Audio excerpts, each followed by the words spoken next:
उनको नंगा करके उनके साथ में जंगल में ले जा करके सामूहिक दुष्कर्म किया गया और उसके बाद उनको मर्डर कर दिया गया। तो इन लोगों को अपना गद्दी से इस्तीफा देना चाहिए, अपना पद इन लोगों को छोड़ना चाहिए, चाहे वो कोई भी हो, चाहे वो प्रशासन के लोग हो, चाहे वो जो भी हो। अगर जांच के घेरे में आएगा, जांच में अगर दोषी पाया जाएगा तो यकीनन कार्रवाई होगी। खास करके इस किशनगंज जिला को लोग काला पानी के नाम से जानते थे। जब काला पानी का सजा किसी को होता था तो ये किशनगंज भेज देते थे कि किशनगंज में इनको भेज दो। उनको इस तरह की बातें आकर के अलर गड़र बयान देना शोभा नहीं देता है। जो आरएसएस का भाषा था, जो भारतीय जनता पार्टी का भाषा था, जो बजरंग दल का भाषा था, वही भाषा ये लोग बोलने लगे। जो लोग लफवागिरी करेंगे उन पर पूरी नज़र प्रशासन की भी है और हम लोगों का भी है, और आम नागरिक भी उस पर नज़र रखें कि जो लोग लफवागिरी करेगा उसको पकड़ करके प्रशासन के हवाला करें। सलाम आदाब, मैं रमीज़ रेज़ा, आप देख रहे हैं केडीवी लाइव। हम मौजूद हैं पूर्व विधायक किशनगंज राष्ट्रीय जनता दल के जिला अध्यक्ष जनाब कमरुल हुदा साहब के पास। मणिपुर और दीगर तमाम तर चीज़ों को लेकर हम बात करेंगे। सबसे पहले हम वेलकम करना चाहेंगे सर अपने इस चैनल पर। चलिए, आपको भी वेलकम है रमीज साहब। केडीवी लाइव को मेरे तरफ से बहुत बहुत मुबारकबाद। सबसे पहले हम चाहेंगे कि मणिपुर पे बात कर ले। 70-80 दिनों से मणिपुर जलता रहा, उसके बाद फिर एक वीडियो जिसे हम सब ने देखा, मानवता को शर्मसार कर देने वाली घटना थी। मैं इसको लेकर आप लोग लगातार आवाज़ भी उठा रहे हैं। कल भी कैंडल मार्च था किशनगंज में आप लोग का, आज छतरगाछ में है। मैं चाहूँगा कि इस पर आप अपनी बातों को रखें। पहले देखिए, मणिपुर हमारे देश के अंदर में है, हिंदुस्तान का एक राज्य है मणिपुर। मणिपुर 80 दिन तक जलते रहा, लेकिन ना ही उसमें केंद्र सरकार कोई संज्ञान लिया। केंद्र में बैठे हुए हमारे नरेंद्र मोदी, केंद्र में बैठे हुए अमित शाह, इन लोगों के कान तक 80 दिन तक मणिपुर जलते रहा। अब मणिपुर में जलने का सबसे जानते हैं बड़ी जो मामला वहाँ पर हुआ, कारगिल के योद्धा, पूर्व सैनिक जो कारगिल में अपनी योद्धा दिखा करके वहाँ पर बॉर्डर में ये लोग अपना पूर्व सैनिक थे, उनकी बीवी को नंगा करके उनके सामने में पूरे मणिपुर में परेड कराया गया। और परेड ही नहीं कराया गया बल्कि पूरे मणिपुर में घुमाया गया। एक 22 साल की लड़की पुलिस के गाड़ी से पुलिस के संरक्षण में रहते हुए भी उनको उतार करके मैती समाज के लोगों ने उनको नंगा करके उनके साथ में जंगल में ले जा करके सामूहिक दुष्कर्म किया गया और उसके बाद उनको मर्डर कर दिया गया। पूरा मणिपुर जलते रहा। मणिपुर में सैकड़ों लोग उजड़ गए, कितनी चर्च चला गया, कितने चर्च को लोग आग के हवाले कर दिए, तोड़ डाले। लेकिन ये 80 दिन तक मणिपुर जलते रहा। केंद्र में बैठी हुई ये समझिए कि अंधी और बहरी और गूंगी सरकार, इन लोगों के कान में जू तक नहीं रहेगा और ये लोग खामोश बैठे रहे। ये तो समझिए कि हम आप लोगों के तरह से जितने भी पोर्टल वाले हैं उन लोगों को मुबारकबाद देता हूँ कि इन लोगों ने न्यूज़ को निकाला। जब न्यूज़ सामने में आया, पूरा देश जागा। पूरे देश आज तो देश के 140 करोड़ लोग आघात थे, शर्म से सर झुक गया है। खास करके सैनिकों का सर झुक गया है देश के अंदर में। अब मणिपुर जलते रहा, कोई किसी में सुध नहीं लिया, जिसको लेकर के हम लोगों ने कल पैदल मार्च भी निकाले और पुतला भी दहन किया इन तीनों का।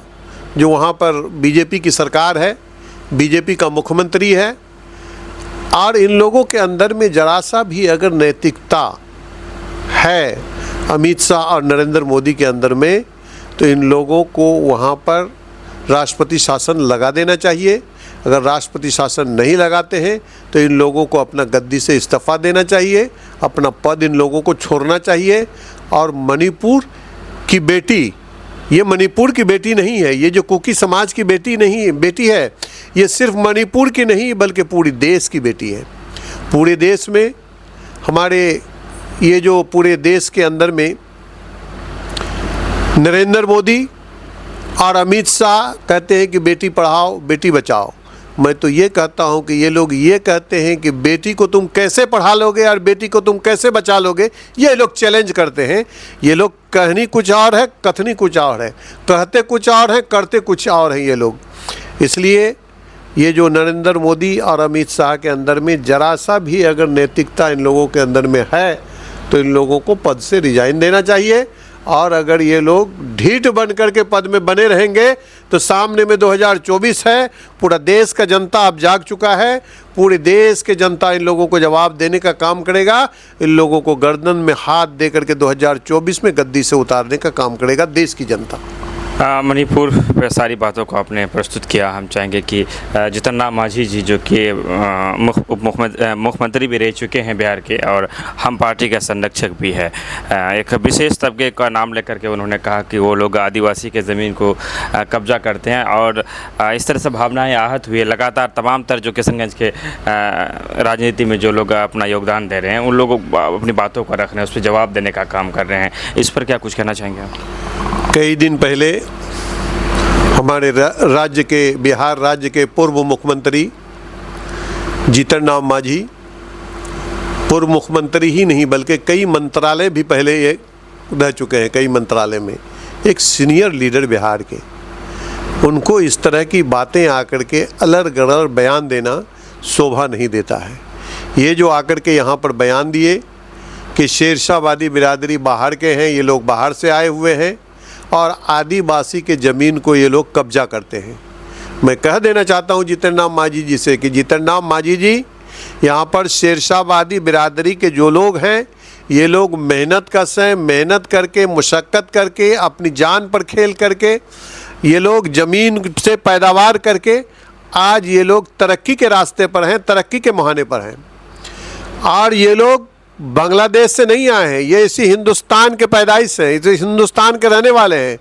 हिंदुस्तान के अंदर में पश्चिम बंगाल के मालदा, मुर्शिदाबाद, हावड़ा, हुगली, कलियाचक, इन ज़िलों से जब 1947 में हिंदुस्तान आज़ाद हुआ, आज़ादी के बाद इस इलाके को, सीमांचल के खास करके इस किशनगंज ज़िला को लोग काला पानी के नाम से जानते थे। जब काला पानी का सज़ा किसी को होता था तो ये किशनगंज भेज देते थे कि किशनगंज में इनको भेज दो, तो काला पानी के नाम पर जानते थे लोग। उस समय ज़मीन रखना नहीं चाहते थे लोग, ज़मीन को लोगों का बोझा लग रहा था कि भाई ज़मीन का हम रेंट नहीं दे पाएंगे, किसी भी तरह से ज़मीन को हम सल्टा दें, किसी की ज़मीन को रेंट के तौर पर किसी को ज़मीन दे देते थे। ऐसा भी समय था। तो उस समय यहाँ पर खाली ज़मीनें काफ़ी पड़ी हुई थी। ये लोग मालदा, मुर्शिदाबाद, हावड़ा, हुगली से आकर के यहाँ पर ज़मीन खरीद करके नदी के किनारे, बांझझाड़ के किनारे, रोड के किनारे अपने मेहनत, अपने मुशक्क़त से उस ज़मीन को आबादी बनाया, उस ज़मीन को आबाद किया और आबाद करके आज वो ज़मीन में आबादी हो रहा है और उस ज़मीन में फसल उगाया जा रहा है, अनाज उगाया जा रहा है।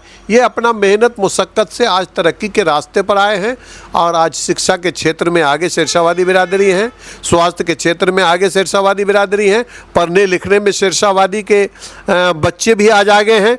इसलिए इन लोगों की तरक्की को देख करके कुछ लोगों को रास नहीं आ रहा है और ये लोग अलर गड़र बयानबाजी करते हैं। सबसे बड़ी बात है कि देखिए, जो आदमी जिसके साथ में रहता है, संगत गुण जो है ना, संगत में लोहा भी भसने लगता है। लोहा लकड़ी में अगर लोहा को ठोक दीजिएगा तो वो भी भसने लगेगा, लकड़ी भसेगा तो वो भी भसने लगेगा। संगत में लोहा भसता है। तो जीतन राम मांझी जी जब बिहार में मुख्यमंत्री बने, माननीय मुख्यमंत्री नीतीश कुमार जी के आशीर्वाद से उनके सर पर उनका हाथ रहा और वो बिहार के मुख्यमंत्री बनाए गए। और जीतन राम मांझी जी बोलते भी थे कि मुख्यमंत्री जी नीतीश कुमार जी हमारे भाई हैं, हम उनके साथ हैं, हम उनसे अलग नहीं हो सकते हैं, उन्हीं का देन है कि हम बिहार के मुख्यमंत्री बने। और अब इन लोगों को देखिए, सत्ता का इतना बड़का लोभी और लालची है ये लोग। अभी ये दिल्ली दरबार में चले गए, दोनों बाप बेटा मिल करके दिल्ली दरबार में जाकर के भेंट किए और भेंट करके जैसे ही आए, किशनगंज आए, इनका भाषा बदल गया। जो आरएसएस का भाषा था, जो भारतीय जनता पार्टी का भाषा था, जो बजरंग दल का भाषा था, वही भाषा ये लोग बोलने लगे। कहना कि संगत का असर है, जिस माहौल में वो गए हैं वो उस तरह की चीज़ें कर रहे हैं। हम एक फिल्म है जिसमें एक डायलॉग था कि दूध मांगोगे तो खीर देंगे, अगर कश्मीर मांगोगे तो चीर देंगे। कटिहार के बारसोई में जब बिजली की लचर व्यवस्था को लेकर लोग सड़कों पर उतरते हैं, धरना पसंद करते हैं, तो महागठबंधन के सरकार के जो प्रशासन है वो फायरिंग करते हैं और 3 लोगों की जान चली जाती है। क्या सरकार इसकी जिम्मेदारी अपने ऊपर लेंगे? प्रशासन बात बात पर फायरिंग क्यों करता है, लाठीचार्ज क्यों करते हैं? क्या नीतीश कुमार के राज में थोड़ा सा ही सही लेकिन प्रशासन बेलगाम तो नहीं हो गया है? देखिए, ये तो बिल्कुल जांच की विषय है। कल जब न्यूज़ में आया कि इस तरह से वहाँ पर प्रशासन के लोगों ने गोली चलाया जिसमें एक आदमी का मृत्यु हो गया, 2 आदमी घायल है जो इलाज कर रहा है। उन मरने वालों के साथ में मैं हूँ और जो इलाज कर रहा है मैं उनके साथ में खड़ा हूँ। और जहाँ तक सवाल है गोली चलाने की, इसकी न्यायिक जांच होगी और जांच होने के बाद जो बिहार में सर नीतीश कुमार का, तेजस्वी जी का सरकार है, चाहे वो कोई भी हो, चाहे वो प्रशासन के लोग हो, चाहे वो जो भी हो, अगर जांच के घेरे में आएगा, जांच में अगर दोषी पाया जाएगा तो यकीनन कार्रवाई होगी। कार्रवाई ही नहीं बल्कि उन लोगों के साथ में बहुत बड़ी कार्रवाई होगी। तो ये जांच का विषय है, जांच हो रही है, जांच कर रहे हैं। जांच में अगर जो लोग दोषी पाया जाएगा उस पर निश्चित रूप से इस सरकार से कोई बच करके जाने वाला नहीं है। जो लोग भी गलत किया है उनको गलती का सज़ा मिलेगा। किशनगंज शहर चूँकि यहाँ हम लोगों का भी रहना होता है और आप भी रहते हैं, ट्रैफिक की समस्या काफ़ी ज़्यादा बढ़ता जा रहा है। तो उनमें से एक चीज़ जो गौर करने वाली बात है कि कोई मॉल खोले हुए हैं लेकिन उनके पास पार्किंग की सुविधा नहीं है। कोई बहुत बड़े डॉक्टर हैं, हज़ारों पेशेंट उनके पास आते हैं लेकिन उन्होंने पार्किंग की सुविधा नहीं दे रखा है, जिसके कारण लोग सड़कों पर गाड़ियाँ लगाते हैं। तो जो इंजीनियर, जो कहा जाता है कि शहरों में जो घर बनते हैं तो इंजीनियर के बिना नहीं बन सकता है, तो कौन से इंजीनियर होते हैं, कौन से यूनिवर्सिटी से पढ़े लिखे हुए इंजीनियर होते हैं जो बिना पार्किंग का मॉल खोलने की इजाज़त दे देता है, बिना पार्किंग का बड़े बड़े अस्पताल चल रहे हैं? हम चाहेंगे थोड़ा सा इस पर बात करें, क्योंकि ट्रैफिक की समस्या बहुत ज़्यादा बढ़ रहा है किशनगंज में। ट्रैफिक की समस्या से सारे लोग परेशान हैं और जितने भी, चाहे वो नागरिक एकता मंच का मीटिंग होता हो या पीस कमेटी का बैठक होता हो, इसमें हर बार हम लोग इस बात को रखते हैं कि ट्रैफिक की समस्या का समाधान कैसे करके होगा। चूँकि यहाँ पर कोई जगह नहीं है जो पार्किंग का, जो लोग चाहे वो बहादुरगंज से हो, ठाकुरगंज से हो, दिघल बैंक से हो, पोठिया से हो या फिर टेढ़ागाछ से हो, प्रखंड से जो लोग किशनगंज में एंट्री करते हैं, कहीं पर कोई पार्किंग का व्यवस्था नहीं है। ये नगर परिषद को चाहिए कि पार्किंग का व्यवस्था करे। इसके लिए हम लोग बराबर नगर परिषद से भी कहते हैं और जो जिला पदाधिकारी है उनसे भी कहते हैं कि यहाँ पर पार्किंग का व्यवस्था हो।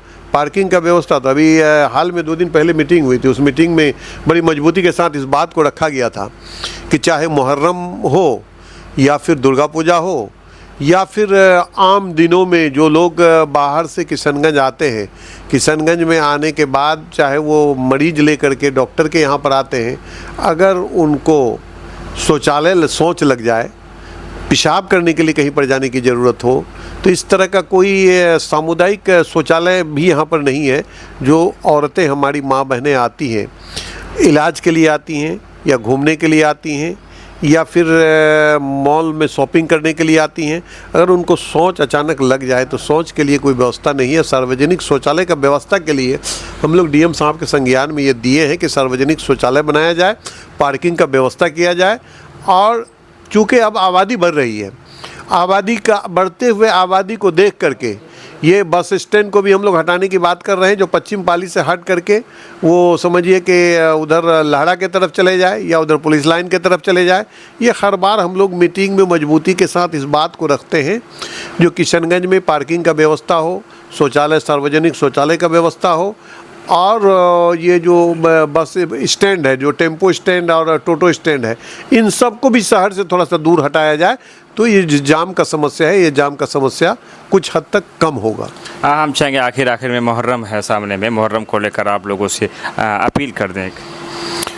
मुहर्रम से सारे लोगों से, जितने भी अखाड़े के लोग हैं या जितने भी अखाड़े में अध्यक्ष हैं, सचिव हैं, जो उनके सदस्य हैं, मैं तमाम लोगों से और जितने भी लोग दर्शक भी आएंगे देखने के लिए, मैं उनसे ये आग्रह करना चाहूँगा, ख़ास करके जो मुहर्रम कमेटी के जो लोग हैं, मुहर्रम कमेटी के लोगों से मेरा आग्रह होगा, अनुरोध होगा कि मुहर्रम को हम कोई भी पर्व, कोई भी त्यौहार मनाते हैं अपने खुशी के लिए, और हम किसी को तकलीफ़ दे करके अगर त्यौहार मनाएंगे तो वो हमारा खुशी नहीं होगा बल्कि वो गम में बदल जाएगा। इसलिए हम खुशी के लिए त्यौहार मनाते हैं, हमको दूसरे का भी खुशी को देखना पड़ेगा। इसलिए आप लोग सारे लोग शांति व्यवस्था के साथ शांति से रह करके मुहर्रम को मनाएं। यही मेरा तमाम मुहर्रम कमेटी के लोगों से भी और तमाम दर्शकों से भी और किशनगंज वासियों से भी मेरा अनुरोध है, पुरजोर गुजारिश है कि मुहर्रम का आनंद लें। मुहर्रम में जो कर्तव्य होता है उस कर्तव्य को आनंद के साथ देखें, किसी तरह की कोई बदगुमानी नहीं फैले। और लोग ध्यान रखें कि अफवाह और लफवा ये दो चीज़ बड़ी चीज़ है। अफवाह पर ध्यान न दें और लफवाओं पर ध्यान रखें। जो लोग लफवागिरी करेंगे उन पर पूरी नज़र प्रशासन की भी है और हम लोगों का भी है, और आम नागरिक भी उस पर नज़र रखें कि जो लोग लफवागिरी करेगा उसको पकड़ करके प्रशासन के हवाला करें और अफवाह पर ध्यान नहीं दें। यही मेरा अनुरोध पूरे जिलावासियों से होगा। बहुत बहुत शुक्रिया। मुहर्रम को लेकर के बड़ी बात की कि अफवाह लफवाह पर ध्यान ना दे तो सारी चीज़ें सही से हो सकता है। राष्ट्रीय जनता दल किशनगंज के जिला अध्यक्ष पूर्व विधायक किशनगंज जनाब कमल हुदा साहब से KDV लाइव की जो बातचीत हुई, इसको लेकर आप अपनी राय मर्यादित तरीके से कमेंट बॉक्स में रख सकते हैं। विदा लेना चाहेंगे आपसे गुजारिश करेंगे चैनल को सब्सक्राइब करते हैं, बेल आइकन को प्रेस करते रहें। धन्यवाद, शुक्रिया, आदाब।